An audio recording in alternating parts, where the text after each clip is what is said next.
নমস্কার, শুভ সকাল। আজ 24শে সেপ্টেম্বর বুধবার। পঞ্জিকা অনুসারে আজ আশ্বিন শুক্লা তৃতীয়া তিথি। আজ দেবী পক্ষের তৃতীয়া। শারদীয় নবরাত্রিতে আজ আরাধনা দেবী চন্দ্রঘণ্টার।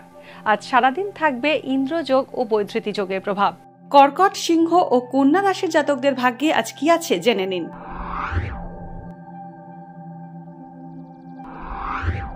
কর্কট রাশি, দীর্ঘদিনের পারিবারিক বিবাদ আজ মিটতে পারে।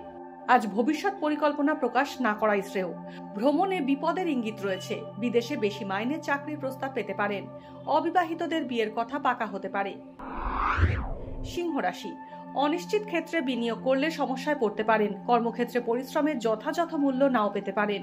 অংশীদারি চুক্তি এড়িয়ে চলুন। উপার্জন ভালোই থাকবে, তবে সঞ্চয় কম হবে। নতুন গাড়ি কেনার সম্ভাবনা আছে। কন্যা রাশি, অযথা উদ্বেগ বাড়বে। লোহা ও লৌহজাত দ্রব্যের ব্যবসা লাভজনক হবে। বাড়িতে অতিথি আসার সম্ভাবনা রয়েছে। কর্মস্থান পরিবর্তন হতে পারে। পুরনো ঘরবাড়ি সংস্কার ও নির্মাণের কারণে অর্থ ব্যয় হতে পারে। স্ত্রী রোগের প্রকোপ বাড়তে পারে।